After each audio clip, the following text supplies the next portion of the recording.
Hey, this is John. Let's Talk Native is now on Patreon. You can support the show by going to patreon.com/Let's Talk Native. We will be producing exclusive content for our Patreon supporters. Thanks for checking us out.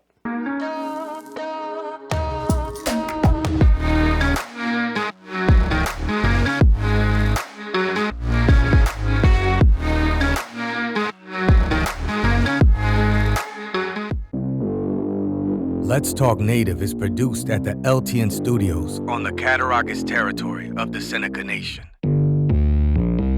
We break all the rules for Native media by peeling back the layers of assimilation and indoctrination. No prayers, no buffalo speeches, and no spirituality shows. While this podcast does not provide a path to spiritual enlightenment, we do take a tough look at history, oppression, and our survival. We highlight the voices of Native activists, writers, poets, artists, thinkers, and musicians who are fighting for the rights of Indigenous people all over Turtle Island. We may step on a few toes through our examination of culture, art, politics, history, and identity. But the real goal here is to bring our people together by breaking down what separates us. In this moment of historical change and social justice, our voices matter now more than ever before. So, welcome to Let's Talk Native with John Kane. So there you go. This is John Kane, and welcome to the program. Hey, we went through this a little bit right after the this whole idea of passing a stimulus or approaching a stimulus, where some of the folks from Washington were asking the various Native governments, what's the ask? What do you want out of the federal government with a stimulus package? Well, that same question is now being asked because there's going to be, appears to be, a new president in Washington. So the question ends up, what's the ask? For me, sometimes I'm more prone to say, well, what's the demand or what's the expectation? And those aren't the same thing either. But let's talk about that. I mean, what is the expectation, or what should Native people be asking of Joe Biden and Kamala Harris? Because I know there's a lot of stuff that's going to get thrown around, and you know, where we sit on anybody's priority drops down immediately. In spite of all of the stuff we're hearing, and I don't know how true it is, you know, about how much the Navajo came out for Biden in Arizona. I guess we'll see. In fact, I'll check in with Janine Yazzie. We'll get her back on the program, and we'll talk about that and the COVID stuff that's that's still tearing them up out there. But beyond all that stuff, and regardless of whatever anybody claims, how much Native people have influenced or affected the outcome of this election, we are an issue that administrations either have to confront or do confront, whether it's through their policies in general, or just the fact that there's so much unsettled in terms of the relationship between Native people and the United States. So what's the ask? Well, as I said before, when we were asked this about a stimulus, I said, well, how about you have the Interior Department do their effing job? That was literally my comment then, and it's my comment now.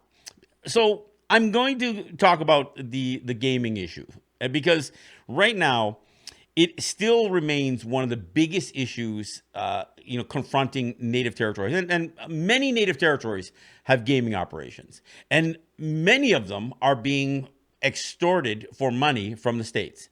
Now, there's supposed to be a prohibition against that. It's actually not allowed, but the problem is the Interior Department is the agency that is charged with enforcing the terms of the Indian Gaming Regulatory Act.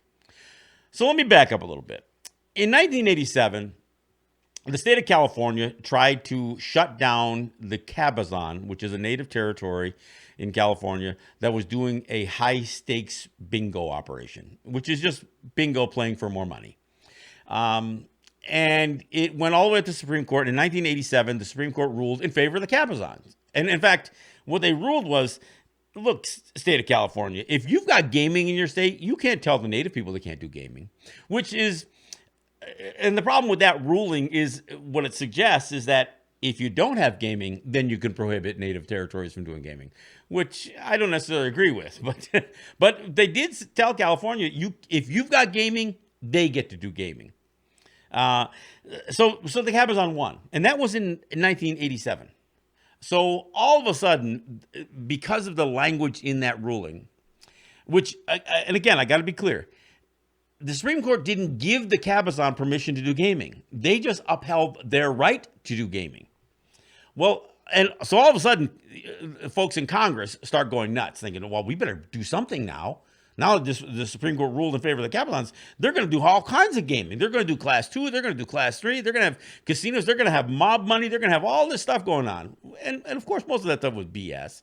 But in less than a year, they fabricated and manufactured the Indian Gaming Regulatory Act with very specific messaging and propaganda associated with it, making it sound like, oh, we're passing this for your protection. So, again, the Supreme Court ruling in Cabazon didn't give us permission to do gaming, nor did the Indian Gaming Regulatory Act, IGRA. That didn't give us permission either. Here's what IGRA really did. What IGRA really did was that it allowed both, it created a structure for the federal government and the states to get involved in our gaming. Because prior to that, there was a lot of questions. And obviously, the Supreme Court pushed back against the state in Cabazon. So the states have never had any kind of unfettered access to our business. When IGRA got passed, it gave them a very strong authoritarian position within native gaming. Now, the other thing that it did, it created a framework where vendors could no longer be necessarily punished for contracting with native gaming operations. So it was a boon for vendors. All of a sudden, they could say, "Look, we have a legal framework by which we can provide equipment, food, I mean even financing to native gaming operations." So IGRA made it easier for the states. It made it easier for vendors, but it didn't really give us anything other than easier access to perhaps money or vendors, but it didn't give us something. It gave them something. Now, but again, one of the things they kept saying is we're putting this in place to protect Native people from organized crime and from over-aggressive states. That's what was said to us. Now, what they said about states was that states, you can't tax these. You have no authority, even though we're going to require that you negotiate a gaming compact with these tribes. We are not going to allow you to impose fees or taxation on them. We will allow, if you create a regulatory structure that adds a burden to you as a state, we will allow you to work out payments from the native gaming operations to offset your costs for developing, a gaming authority, for instance, or perhaps, the costs associated with office and staffing for regulating native gaming. So not only do they give the states the opportunity to have a hand at regulating native gaming, they're also saying, and we can let you charge the native gaming operation for that regulation. So, but anyway, that's the limit to where the states had any ability to pull any kind of revenue out of native gaming, unless they negotiated a revenue sharing agreement. Now, revenue sharing sounds nice. I mean, it sounds, like sharing, like, oh yeah, let us give you something out of the goodness of our heart, and perhaps you can give us something. Well, honestly, that's kind of the basis for revenue sharing. According to the Indian Gaming Regulatory Act and the Interior Department that regulates it, or that enforces the rules of the Indian Gaming Regulatory Act, a state cannot tax or impose a fee, or force a tax or impose a fee, but they can negotiate revenue sharing agreements. Now, in order to do so, they have to give something of considerable value. They have to make a concession. They have to concede something to the native territory or the gaming operation, and and the revenue sharing has to be somehow equitable to whatever it is that they gave up. So they have to give something that is both substantial and quantifiable in order to receive a percentage of gaming revenue. So that's the rules. Now, when it comes to even a state gaming compact, the Interior Department is supposed to approve these gaming compacts, which may include these revenue sharing provisions. So there's three things that the Interior Department can do. They can approve a compact, they can approve a revenue sharing agreement, or they can deny it, or they can do nothing, which is like punting. So they neither approve nor reject it. They just kind of acquiesce, and their silence allows these things to go forward. And they can write an opinion about some of the things that they may be troubled by, but that's not the same thing as saying that they rejected it. So many of the gaming compacts, including the ones the Senecas have with New York State, were compacts that were not necessarily fully endorsed or approved by the Interior Department. These were the ones that they punted on. So, and apparently the reason they wouldn't approve it was they were concerned about some of the revenue sharing language. So the gaming starts in 2002 with the Seneca Nation, and the terms of the revenue sharing are such. And here's the concession the state's offering. The state offers an exclusivity zone. And so what the state is saying is, we will make sure that you have no competition. We will provide you the exclusive right to do gaming in all of Western New York. It was like 15 counties or something like that, from the other side of Rochester all the way to the western edge of New York State. So that's what New York State gave up, an exclusivity zone. Now, the language gets a little tricky because they said, well, we're still going to do our lotteries. We're going to still do class 2 kind of gaming, the kind that the state can do. We're not going to stop, cut out all of our gaming operations, but we're not going to do casinos and that kind of stuff. So this is your exclusivity zone. And for that, you're going to give us, starting when you open your doors, 18% of the net slot drop of the slot machines. Then after so many years, it'll increase to 22%, and then the bulk of that 14-year term of the gaming compact that they signed for 2002, take them all the way to 2016, it would be at 25% of the net slot drop. Now, 25%, that sounds like a manageable number until you break that number down, because 25% of the net slot drop means of the money that comes into all of their electronic, their slot machines, after the payout of that slot machine, the state gets 25% of what the machine takes in. So all of the expenses, including the expense for the machine, the maintenance, the cocktail waiters, the personnel, the footprint, all of that stuff comes out of the Seneca's end. Nothing comes out of the 25% that the state pays. So this isn't 25% of the net income. This is like 25%, and it's not quite the gross income because it does take out the payments. But everything comes out of the so-called 75% of the drop on the Seneca side. So by the time you break down all the expenses, the state is looking at getting closer to 50% of the revenue, the net revenue of these slot machines. Now that's pretty high.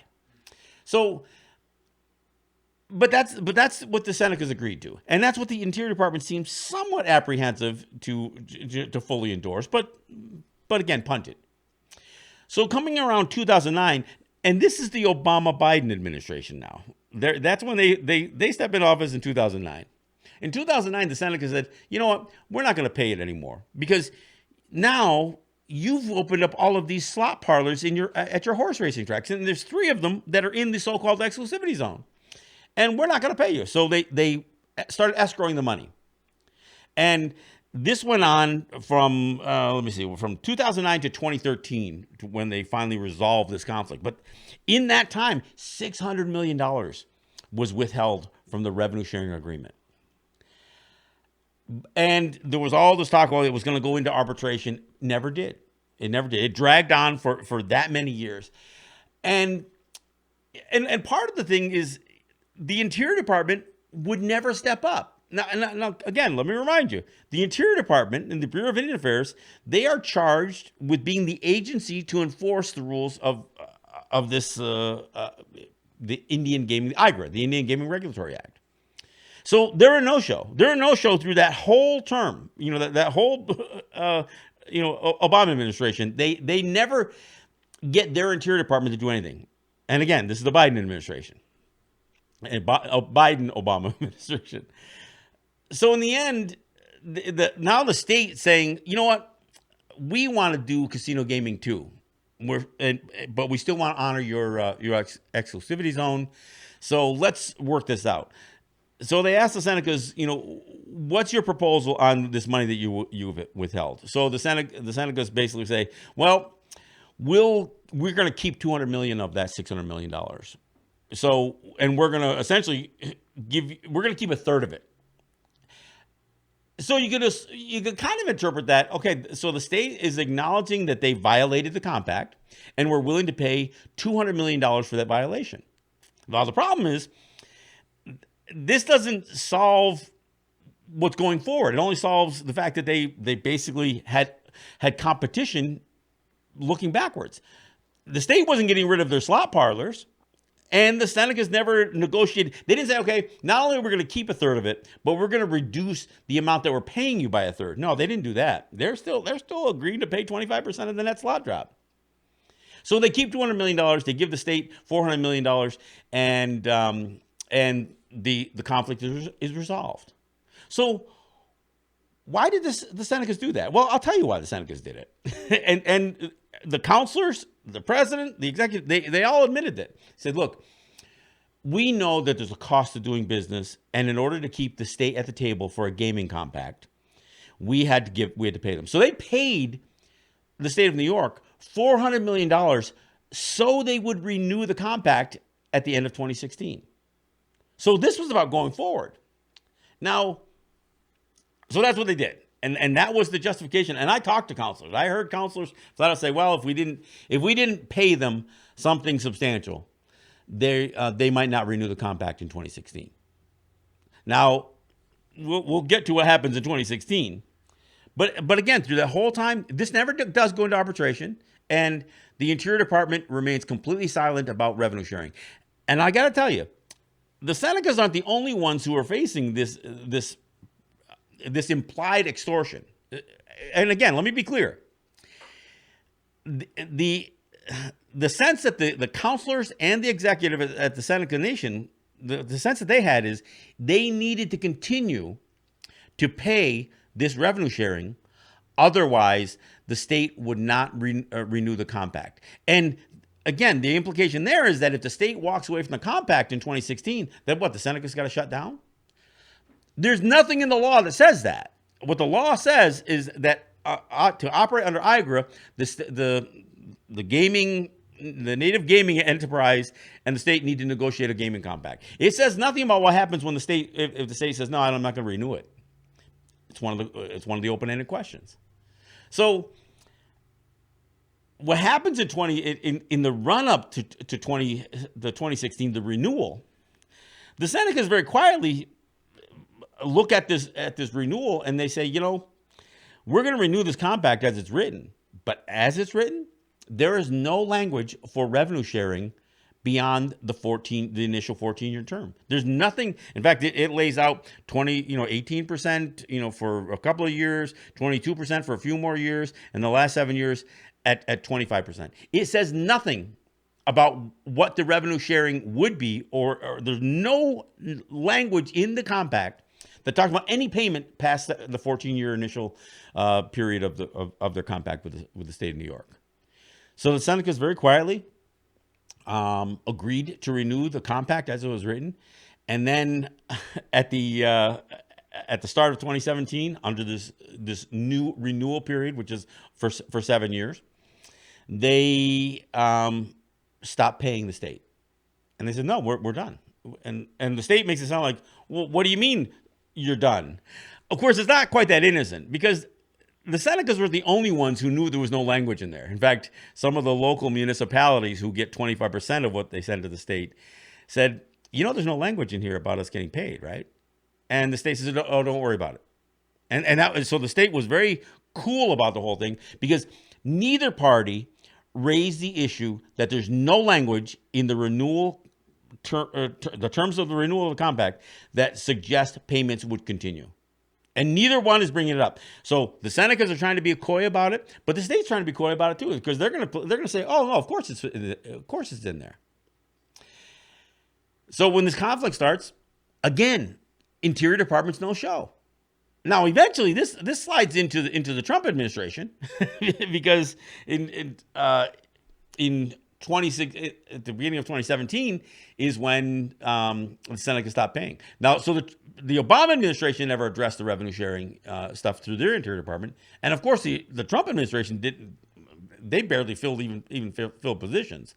So you have both the Democrats and the Republicans who, again, continue to remain completely silent on the fact that states, including Oklahoma, New Mexico, and other states, are extorting money out of native territories.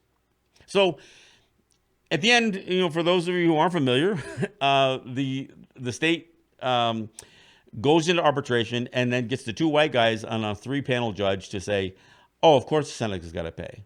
So now, no longer is revenue sharing an agreement. Now it's an imposition. Now, essentially, revenue sharing is being dictated to the Seneca Nation against their will. And the sense is that they're bound by the ruling of arbitration to have the arbitration panel, at least 2 out of the 3, one sided with the Senecas, but 2 of them said, no, we side with the state. So essentially the arbitration panel rewrites the compact. And so the Seneca Nation says to the Interior Department, well, our compact isn't as written anymore. You need to rule on this thing. So no, they refuse. So bring me to where we're at now. So when I'm asked the question, what should be the ask of the Biden administration? How about you do what you didn't do when you were vice president? And how about you do what the Trump administration refused to do, which is have the Interior Department finally step up? Look, there's all kinds of stuff being thrown out there. Oh yeah, the Biden's gonna put some Native people on his cabinet or something like that. I don't care about whether a Native, and I heard some of the names. Some of the names included guys like Ray Halpern and Rob Porter. I'm not saying that Biden is saying these, but these are some of the names that are being floated out in the press. The other one was Sharice Davids. Well, if she just got elected as a congresswoman, and if it was so important to have a Native congresswoman, why would you strip her out of that position and put her in a cabinet? I mean, none of this stuff makes any sense to me. Look, of the things that we really need from the White House is them to stop violating us. We don't need these token gestures, cabinet spots or special positions, or even, some other gifting of promised legislation that never really does anything. No, we don't need any of that stuff.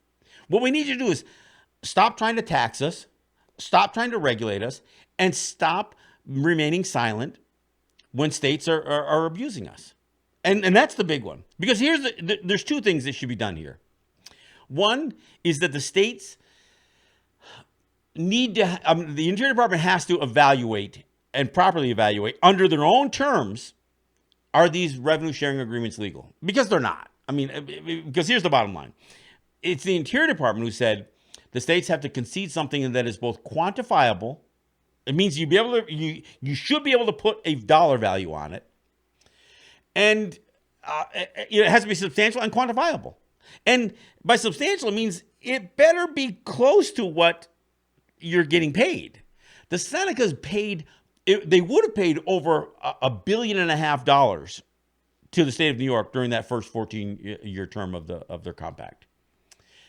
But they kept $200 million. So they paid $1.4 million $1.4 billion to the state of New York. $1 billion of which left the area completely. Only about 25%, came back to Western New York. They were supposed to pay 1.6. 400 million would have come back to the and did come back to the area. So even when the Senecas kept that 200 million from that what they withheld, the state still made sure that the municipalities got made whole out of what they should have gotten. They took the The state took the hit on the 200 million, not the local municipality. So at the end of the day, 1.4 billion dollars went to the state of New York, and $1 billion. It's funny because everybody talked about, oh, Cuomo promised $1 billion to Western New York in the Buffalo billion. The only thing that definitely happened was $1 billion flowed out of Western New York through the Seneca Nation. I mean, that's money that left the area, never to come back. So that's how much money the state, pulled out of this revenue sharing agreement. What they gave was essentially meaningless, and I'll explain that in a couple of ways.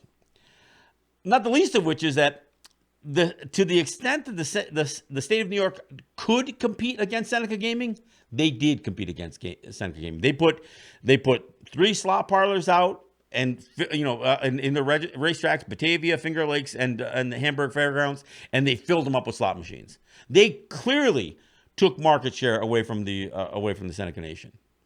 Now, did they build casinos? No, but you know what? They couldn't. They couldn't. They were legally prohibited. So they didn't give up casinos to the Seneca Nation. They couldn't do them anyway. To the extent that they could jam a bunch of slot machines in there, they did that. And they used the Senecas for 14 years to soften up their electorate so they could pass a constitutional amendment to the New York State Constitution so they could enter into casino Class 3 gaming. And one of the sites they put right on the edge of the exclusivity zone. So basically, it may be outside of the exclusivity zone, but it's clearly part of the market, and that's the one on the other side of Rochester. I mean, the state really took away any value that their so-called exclusivity provision gave. It certainly didn't have the value of 1.5 or what would have been $1.6 billion or 1.4, which is what they actually paid. And so if you do any kind of assessment on what the state conceded, what their concession was for revenue sharing, it really has no tangible value. Because they didn't give up Class 3 gaming. They couldn't do Class 3 gaming.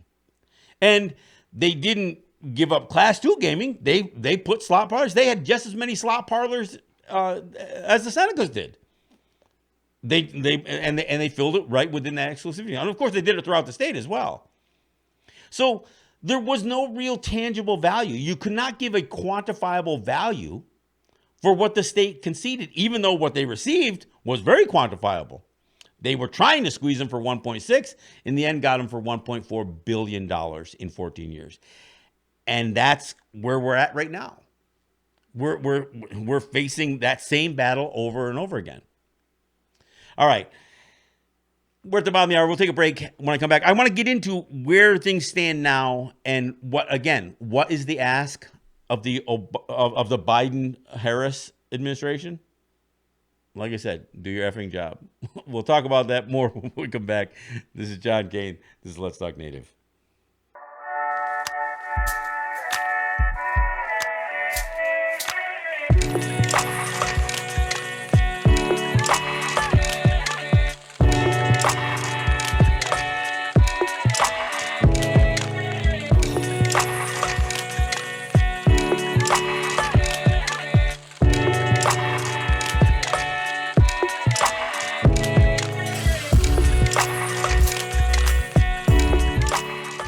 All right, thanks for coming back. This is John Kane. Hey, before I get back into it, let me remind people that I have a pretty good video that I did on the Indian Gaming Regulatory Act. And if you look for it on our YouTube channel, which is Let's Talk Native TV on YouTube, this is a video. Actually, I'll tell you, a little bit of bragging rights. This video has a lot of views, and part of the reason it had a lot of views, it was used actually to teach a class on gaming law. So it's pretty informative. It's not terribly long. So if you want to get a better explanation on what the Indian gaming regulatory is and what it isn't, I encourage you to go to our YouTube channel, Let's Talk Native TV, and check out that video. Of course, you can check out all the videos. We've got a bunch of short form videos as well as all of these shows end up on YouTube. So do check it out. Look, I want to give a shout out to our sponsors, Ross and Holly John, the RGE Family of Businesses, Eric White and ERW Enterprises, and the folks at Grand River Enterprises. Look, we're back to square one with this. Well, actually, not quite square one. So the Senecas withheld payment once the new term, the renewal of the gaming compact with the state of New York occurred, on the premise, as I said, that there's no language in there that talks about payments past the original 14 years. Now, when this went to arbitration, the Senecas lost in arbitration. I mean, it's almost bizarre to me that they could lose in arbitration, because the thing about a contract or a compact, which is essentially a contract, there's a thing called the Four Corners Doctrine of Contract Law, which says if it ain't in there, you can't suggest that it's in there. I mean, you can't say that there are implied terms of a contract. There are only explicit terms of a contract. So you can't say, well, it's assumed or it's implicit. No, if it's not in there, and that's when they say the four corners, that means if it isn't in the document, you can't suggest that it's that it was meant to be. If it ain't in there, it ain't in there. And that was the basic premise that the Senecas took. They didn't even get into the real debate on whether the revenue sharing agreement was still legal. I mean, you could argue that when the Senecas got involved in this thing, they didn't know how much they would be paying. When they agreed to what 18%, 22%, 25% of the net slot drop would be, I don't even think the Senecas believed that they would end up paying $1.5 billion to the state of New York. And if they did, I know there's no way that they ever truly evaluated the so-called exclusivity provision as being worth that much. And the thing is, when the Interior Department says the state has to concede something of considerable value, and it has to be substantial and quantifiable, what they mean is that there has to be a reason economically for a gaming enterprise to pay for that, which means it has to be what the state gives up. It can't be worth less than what the gaming enterprise is paying. It should be the other way around. It should be something that the state can afford to give up, but it should be an incentive. I mean, there should be a real value. I mean, and it should be worth more to the gaming enterprise to have the exclusivity than not have this exclusivity. So if you do that math, here's what you end up. So what provides better exclusivity? Paying 25% of the net slot drop to the state when they're still going to compete against you, even if their machines are not fully class 3, and they're going to build the casinos on the edge of the exclusivity zone, or have a 25% better operating margin than any competition. I mean, what would be the best way to keep anybody from building a casino in Niagara Falls? Well, how about having an extremely better position to compete? I mean, for all intents and purposes, if even these racinos, they were calling them casinos in the beginning, if they have to pay the state 40% of their slot drop or their revenue, and the Senecas pay nothing because they're no longer paying this exclusivity payment, then can you really compete against them? And the answer is no. I mean, so when somebody says, well, if you don't pay, continue to do the revenue sharing, well, the state of New York is going to build a casino in Niagara Falls. No, they won't. Because for one thing, what bank, what lender, and what casino operator is going to say, yeah, let me build a casino that has to stand right beside the Seneca Niagara Casino where I have to pay 40% to the state and they pay nothing? I mean, it just isn't going to happen. And if you don't believe me, here's an example. Del Lago, which is the state licensed casino that is sharing, that's taking market share from the Senecas because they're just on the fringe of the exclusivity zone. They aren't making any money. And I'm not saying there's no revenue, but they aren't making enough money to pay their debt service down. They spend all this money building this casino and they can't pay for it. They're only paying the interest on the loans. They can't pay any of the premium down on the principal down on their loans. Why? Because they're not making enough money. And so what are they saying? Well, the problem is we're paying too much to the state. And they actually tried to make the argument, well, the problem is that that the Senecas have an unfair advantage because they stopped paying the state and we're still paying.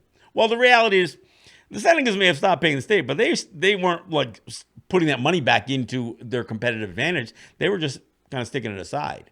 So the claim from Delago is that they can't compete, even where they're even not being right next door, even being on the thruway where they can everybody can see them as they drive by. They're saying they can't compete against Seneca Gaming because they're paying the state too much. They already made my argument for us. I mean, they're simply not making enough revenue. And they're not the only ones that are struggling. None of them are performing nearly to what their forecasts were when they bought these licenses and made their promises to the state on how much they were going to make. No, none of them are doing it. So the reality is, either you really can't compete against the Senecas, whether it's a quality issue or whatever else, or the fact of the matter is the gaming market isn't as big as what people thought it was.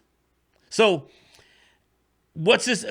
So how do you evaluate, again, the exclusivity that the state claims is worth $200 million a year? Well, you can't. And they not only could the state, but the Interior Department could very easily bring in industry experts to say, well, what is the state giving versus what they're getting? But they won't do it. So here's the ask. And it's two parts. The one ask is Joe Biden, Kamala Harris, Joe Biden specifically, do what you didn't do when you were the vice president, under Obama. Make the Interior Department do their job. Make them evaluate these exclusivity or these revenue sharing agreements that essentially have Oklahoma, New Mexico, and New York State, and I don't even know how many others, extorting money out of native gaming. Because not only are the revenue sharing agreements not fair, I mean, and do they stand in stark violation of the language of IGRA and the evaluations of IGRA? But there's the real extortion isn't that, well, you either pay us or we're going to compete against you. No, that's not really where the extortion comes in. The extortion comes in where the states, including New York State, imply that if you don't do a revenue sharing agreement, we won't renew our gaming compact with you. That's a concern the Senecas have today, because right now they stopped payment at the start of 2017.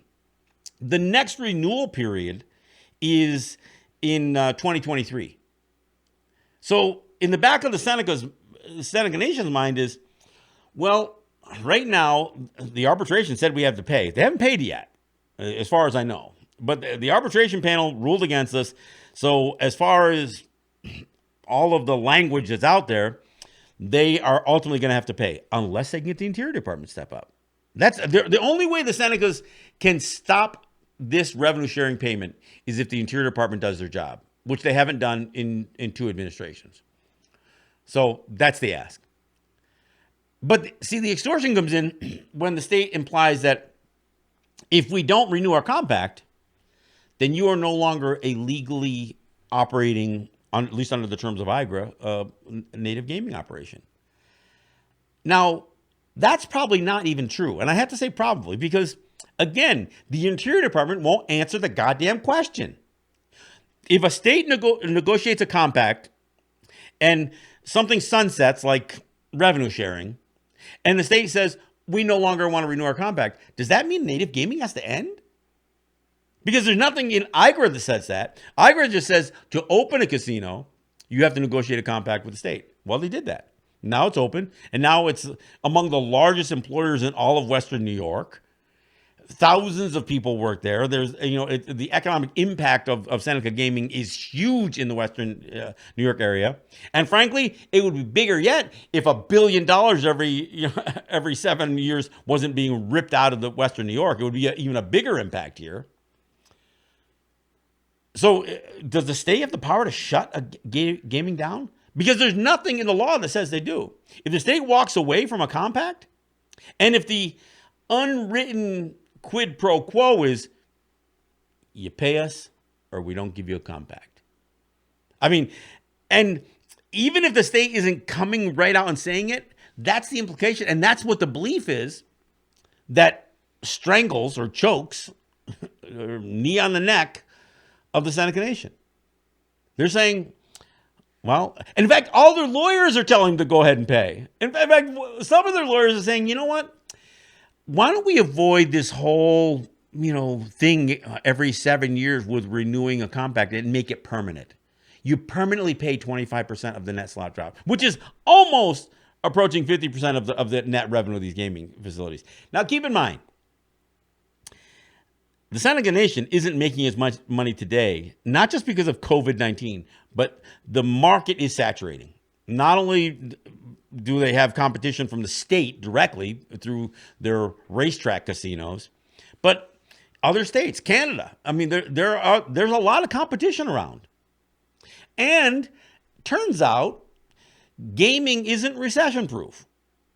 So when the financial crisis hit in 2008, and of course COVID-19, obviously COVID-19 affected them. They shut the damn things down, and of course they had to, because otherwise more people would have died in New York. New York holds the record for the amount of deaths, but even more would have died. So there are forces out there that can destroy gaming, native gaming, state gaming, whatever. But among the things that can destroy it is a saturated market, or a market that goes away for a variety of reasons, whether it's economic reasons, whether it's public health reasons.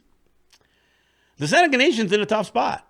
And again, the reason, back when they were talking about a stimulus check, for native territories, the reason I said, well, the ask should have been making the Interior Department do their effing job. There's a $500 million that the Seneca Nation is afraid to do anything with, because they've set it aside to have to pay the state. And it will be $1 billion unless, COVID continues to ravage, the gaming operations. But under normal circumstances, that 7 years at 25%, that would have been another $1 billion to the state.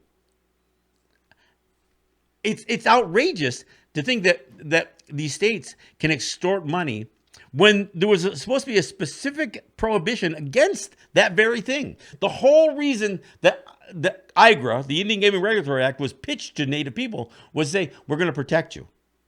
Well, where the freak's the protection? And it isn't just New York State. So here's the question I have. When you're asking Joe Biden to do this, is there a real expectation that Joe Biden will cross Andrew Cuomo, another significant player in the Democratic Party? I mean, and Kamala Harris, she was the state attorney general in California. California hasn't exactly created a warm and fuzzy environment for Native people. She argued against every one of the land trust applications in California. So this is an administration that doesn't have a great track record. If you consider Biden's tenure as vice president during the Obama administration and their failure to get the Interior Department to do anything, and why? And it doesn't just stop there. Keep in mind, there was the PACT Act passed during the Obama administration, which shut down direct sales from native territories of tobacco to consumers. They passed a health CHIPRA, which had a floor tax provision where the Interior or the Treasury Department came after native retailers and wholesalers and said, we're going to charge you a tax for product you have sitting on your floor.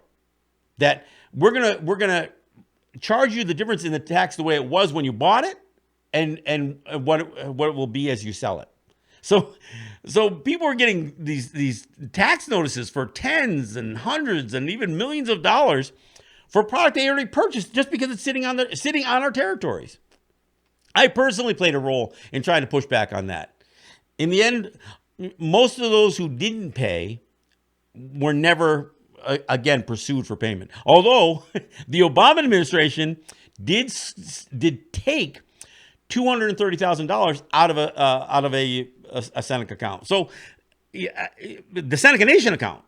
I mean, so the Seneca Nation basically had almost $250,000 taken out of her account, and they said, "Well, it's floor tax payment. We're stealing it from you."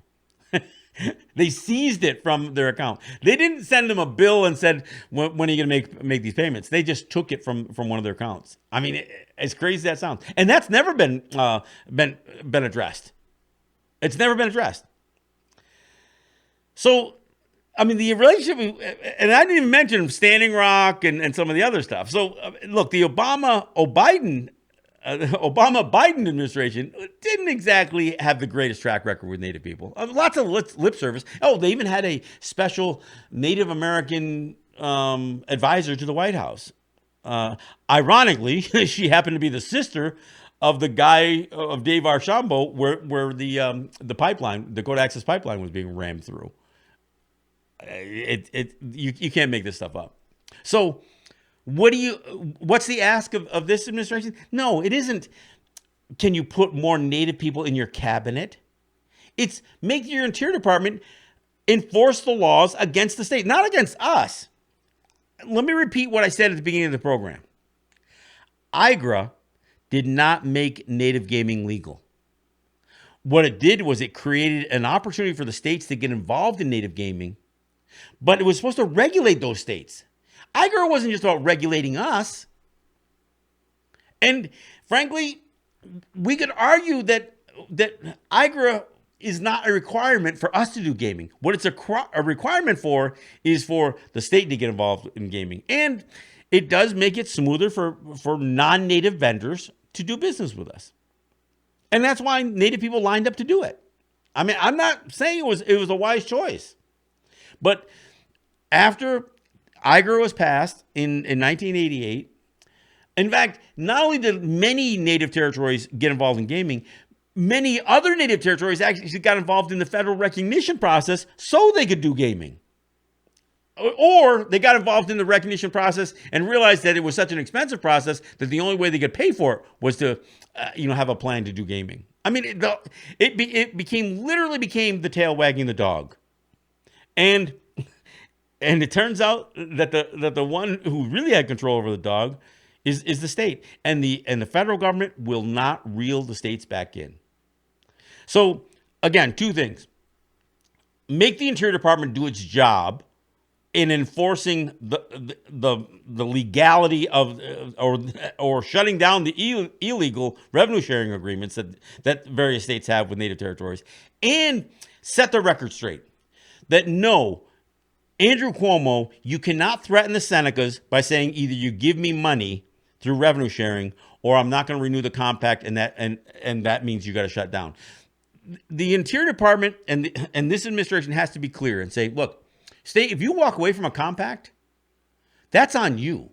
That doesn't give you the authority to shut native gaming down. And there are some lawyers who are saying, yeah, we're not sure that if the state walks away from a compact and refuses to renew that means it means you have to shut down. Of course, they just say, we're not sure. And is that too big a risk? Well, this could be cleared up with a simple evaluation from the Interior Department. What happens if a state, whether it's out of vindictiveness or whatever, maybe they just don't want to provide staffing and personnel anymore? I mean, for one thing, I don't know how a state who is in the gaming industry can actually regulate somebody else that's in this gaming industry that they're competing against. But that's what's been created here. So the Interior Department needs to end these illegal revenue sharing agreements and cancel them out and say no to the states. You don't have a legal recourse to force Native people to pay you, and no, you can't extort them by threatening to not renew a compact. If you don't renew a compact, then they'll just continue without you. And the sky's not going to fall if Senecas went on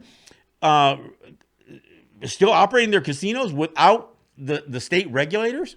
Nothing would change, except for they'd stop paying a bill to the state, for for them to regulate them. And if anything, look, the federal government could step up and play its role if they wanted to. I'm not crazy about that idea either. But if a state walks away from a gaming compact, there's no way that should empower them to shut gaming down. And these are two simple answers. Look, there are other things that other expectations or demands or asks that could come from various native territories. But from where I sit and what I see here in New York and what I've heard about relating to New York and what I see native territories going through in Oklahoma with that governor, this is part of the problem, is that the Interior Department has failed to do its job. There's no way that they should be allowed to punt when there's a requirement that says the Interior Department has to review and approve a gaming compact. They shouldn't be allowed to say, no, we're just not going to approve it. We're going to let it go through without our approval. Well, it's your freaking job. And let's be clear here. One major thing did happen after IGRA. And one of the provisions in the original Indian Gaming Regulatory Act was that if a state refused to negotiate a gaming compact in good faith, a native territory could sue the state and force them to do it. And Florida fought it. And they said that violates, I don't know if it was the 11th, I think it was the 11th Amendment. Basically, the federal government can't force a state into a lawsuit, basically. They can't make them be, victims of a lawsuit. So that provision of IGRA went away. So native territories no longer had a recourse to pressure states into negotiating a compact. And nothing ever got put in its place to compensate the fact that the native interests in IGRA lost their leverage. It's not like the federal government says, well, you know what? If the states don't want to negotiate a compact, you can negotiate a compact with us. They never did that. They provided nothing. There was no other fix to this stripping away that provision of IGRA. So not only did IGRA lose, or did the native people lose a major piece of their leverage in IGRA after it was passed, but in the 32 years of IGRA, there is still giant question marks about the legality of revenue sharing and the power that the states have to extort money by from native gaming through revenue sharing by leveraging their power to either negotiate or not negotiate a gaming compact. 32 years this thing's been in place, since 1988. In 32 years, the Interior Department, through all of these administrations, had not been able to answer this freaking question. So there's the ask. The ask is, take care of your business. Do your job. Forget about all of the window dressing and lip service you want to pay us. Do your freaking job. I said it back when this COVID thing happened, because I guarantee the Seneca Nation would not be hurting as much, even with COVID shutting their gaming down and now having them operate at 50%. They wouldn't be hurting as much if that $500 million they have sitting in account didn't have to be earmarked as an extortion payment to New York State. If they could use that money. But in the meantime, Senecas have lost some of their annuities that they get. Many of their services have had to be altered. There are many people who were fired or let go. And so, everything's had to contract, while $500 million sits there as a potential extortion payment to New York State. Because the Interior Department, not only during Obama and Biden, but during Trump and Pence, and now the big question is what happens with Biden and Harris. Is there finally going to be some movement to get the Interior Department to do its freaking job? You created this monster by, or at least the Congress did when they passed this law. But it finally gave the Interior Department some real relevance other than being just cumbersome and a bureaucracy. Now it's not even a bureaucracy. It'd be great if there was some sort of bureaucratic intervention here, but they're not doing anything. They're just sitting back. In fact, when the Senecas asked the Interior Department to look at this, at whether this revenue sharing is even legal. The Interior Department said, well, if both parties asked us to look at it, we would. Well, that's like saying your extortionist has to agree to be investigated. You can't just charge somebody with extortion. You're extortionist. So, look, if you're the one that's committing the crime, you don't have to. You don't have to be investigated because you say, no, I don't want to. I don't want to be investigated. I mean, there's no question that New York State is squeezing this money out of the Seneca Nation. And it's not only the $500 million that the Seneca Nation sorely needs right now, it's another $500 million that they're going to need going forward. Why? Because the gaming market ain't what it used to be, folks. And it may never come back the way it was, both because of competition and because who knows what kind of, if the middle class that is required to be the patrons of these casinos will ever have any kind of real economic recovery. Who knows? We'll see. That's our program. Thanks for listening, and we'll see you in a few days. Yahweh.